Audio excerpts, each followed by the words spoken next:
उत्तराखंड से इस समय बड़ी खबर सामने आ रही है। आपको बता दें, उत्तराखंड के चमोली जिले में जहां भारत चीन सीमा के पास स्थित पहले गांव माना गांव में जो शुक्रवार यानी कि 28 फरवरी को भीषण हिमस्खलन देखने को मिला था, उसके बाद बचाव कार्य जो है वो पूरा हो चुका है, खत्म हो चुका है। इस हादसे में कुल 54 मजदूर जो है वो फंस गए थे, जिनमें से 46 मजदूरों को जो है रेस्क्यू अभियान में सुरक्षित निकाल लिया गया है। लेकिन दूसरी तरफ देखा जाए तो 8 श्रमिकों की मौत की पुष्टि भी हो चुकी है, जो कि बेहद एक दुखद खबर है। रविवार को सेना, आईटीबीपी और साथ ही साथ एसडीआरएफ की जो टीमें हैं, उन्होंने हेलीकॉप्टर और साथ ही साथ थर्मल इमेजिंग कैमरों की मदद से बचाव कार्य को जो है जारी रखा था और उसमें जुटी रही। सेना के साथ और एक निजी कंपनी के हेलीकॉप्टर को भी जो है वो राहत कार्यों में लगाया गया। लेफ्टिनेंट कर्नल अंकित कुमार मिश्रा के अनुसार श्रमिकों की खोज के लिए लगातार जो है वो यहाँ पर प्रयास जारी रहा और 60 घंटे तक जो है ये प्रयास जारी रहा।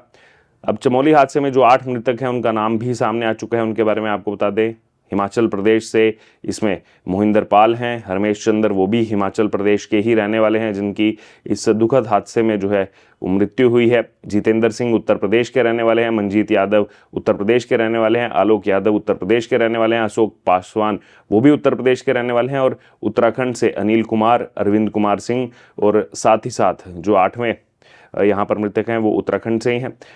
माना कैंप के पास जो है यहाँ पर निर्माण कार्यों में ये लगे मजदूर उस समय जो है एवेलॉन्च की चपेट में आ गए, हिमस्खलन की चपेट में आ गए, जब अचानक भारी बर्फबारी के कारण ग्लेशियर का एक हिस्सा जो था वो टूटकर उनका जो अस्थाई वहां पर शेल्टर था, उनके अस्थाई शेल्टर पर गिर गया था।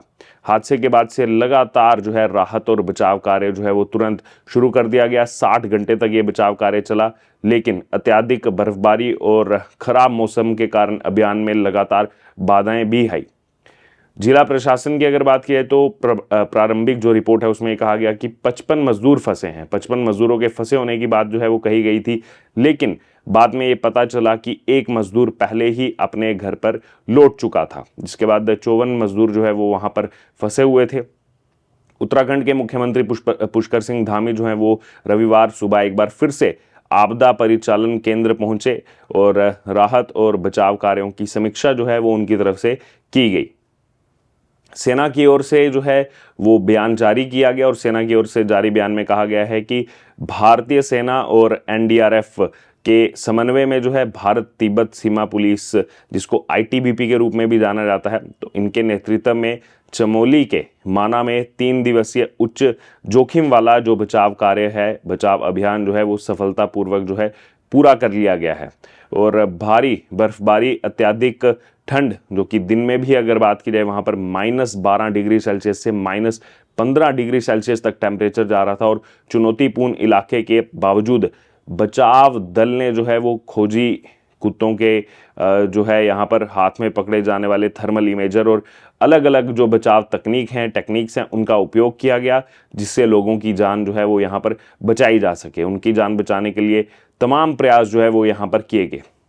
कहीं ना कहीं इस घटना ने 2021 में चमोली जिले में ही हुए एक और अन्य ग्लेशियर हादसे की यादों को ताज़ा कर दिया, जबकि ग्लेशियर टूटने से भारी तबाही जो है वो उस समय मची थी और कई लोगों ने अपनी जान भी उस हादसे में गंवा दी थी। उसकी यादें जो है वो कहीं ना कहीं इस हादसे ने ताज़ा कर दी। वहीं रेस्क्यू किए गए 46 मजदूरों को जोशीमठ के आर्मी हॉस्पिटल में भर्ती कराया गया था। इनमें से 2 की हालत जो है वो बेहद गंभीर हो गई, जिसके बाद उनको जो है ऋषिकेश एम्स में जो है रेफर किया गया हेलीकॉप्टर के थ्रू। और एम्स के पीआरओ ने बताया कि आज एक और मरीज को जो है वो यहाँ पर एयरलिफ्ट करके लाया गया है, जिसका इलाज जारी है, उसे पेल्विक इंजरी है। और वहीं बीते कल जो है स्पाइन इंजरी के कारण जो है एक मजदूर को लाया गया था और उसका भी उपचार चल रहा है, लेकिन उसके पैर जो है वो इस समय सुन्न पड़ गए हैं, ये बताया गया, और टेस्ट रिपोर्ट ठीक रही तो उसकी जो है वो सर्जरी भी की जाएगी, ये बताया गया था।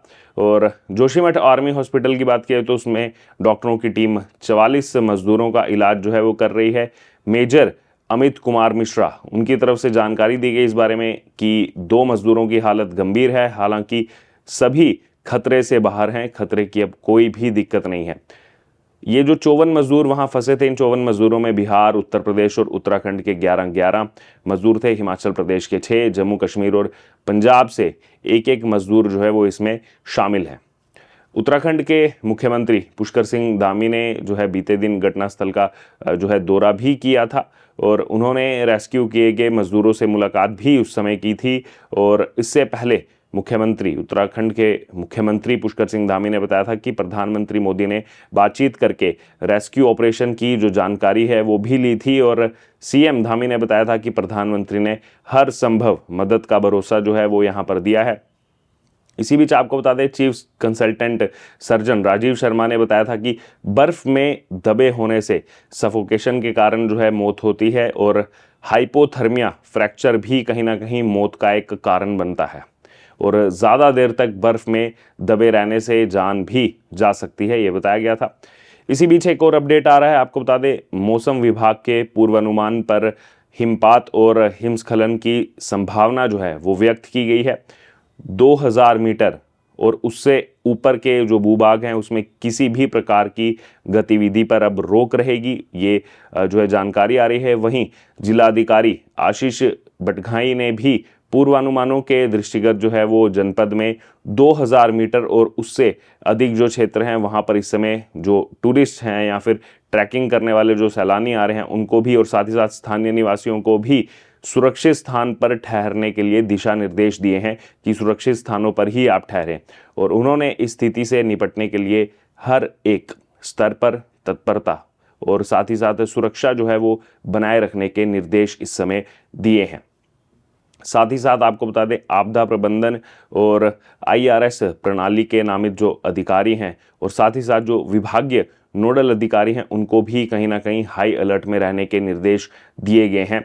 और रेस्क्यू किए गए जो मजदूर हैं उन मजदूरों ने जो है अब जानकारी भी दी, मीडिया कर्मियों से बात भी की और बताया कि अचानक से एक तेज़ आवाज़ आई और बिल्कुल किसी विस्फोट के जैसी ये आवाज़ थी। इसके बाद तेज़ हवाएं चली और उनके कैंप में जो रखा कंटेनर है वो भी हवा में उड़ने लगा, ऐसा प्रतीत हुआ। और कुछ समय तक तो मजदूरों को आखिरकार समझ ही नहीं आया कि वहाँ हो क्या रहा है और आनन फानन का पूरा वहाँ पर जो है माहौल था और उन्हें लगा था कि अब वो जिंदा नहीं बच पाएंगे। लेकिन फिर सेना और बचाव दल के लोग आ गए और उन्हें जो है वहाँ से रेस्क्यू कर लिया गया, ये बताया गया, ये जानकारी दी गई। इसी बीच उत्तर प्रदेश के ही प्रकाश यादव ने जो है बताया इस मामले को लेकर कि जैसे ही वो लोग सोकर उठे तेज़ हवा आई, इसके 5 मिनट के बाद हादसा हुआ जो काफ़ी ज़्यादा भयंकर था।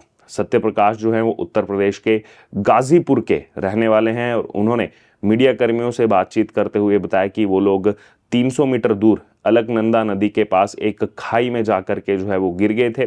करीब 5 से 10 मिनट के बाद वो ऊपर आए और ऊपर आ पाए, जिसके बाद उनमें से लगभग 10 से 12 लोग थे जो आर्मी कैंप तक पहुँचे। फिर हेलीकॉप्टर से जो है जोशीमठ तक उनको पहुंचाया गया और उसके बाद पूरा रेस्क्यू ऑपरेशन जो है वो वहां पर चला। तो ये 60 घंटे का ये रेस्क्यू ऑपरेशन बचाव कार्य जो है वो पूरा हो चुका है। 46 मजदूरों को सुरक्षित यहाँ पर बचा लिया गया है, लेकिन 8 मजदूर जो हैं वो अपनी जान गंवा बैठे हैं। 4 मजदूर जो है वो पहले ही उनको कल ही घोषित कर दिया गया था, उनकी मृत्यु कल ही घोषित कर दी गई थी। 4 मजदूर और फंसे थे और अनुमान यही लगाया जा रहा था इतनी देर से बर्फ में फंसे रहने के बाद शायद ही वो जिंदा बच पाएं। और आज जो है यहाँ पर ये खबर जो सामने आई है कि और 4 मजदूर कुल मिलाकर यानी कि 8 मजदूरों को अपनी जान जो है वो यहाँ पर गंवानी पड़ी है। तो ये खबर जो है वो उत्तराखंड के चमोली से जो है इस समय हम आपको बता रहे हैं, जो वहाँ से आखिरी अपडेट सामने आया है। और अब रेस्क्यू ऑपरेशन जो है वो यहाँ पर सेना की तरफ से पूरा किया जा चुका है। और तमाम अपडेट्स से के लिए जो है वो आप लगातार बने रहें और देखते रहें द डिजिटल रिपोर्टर। धन्यवाद।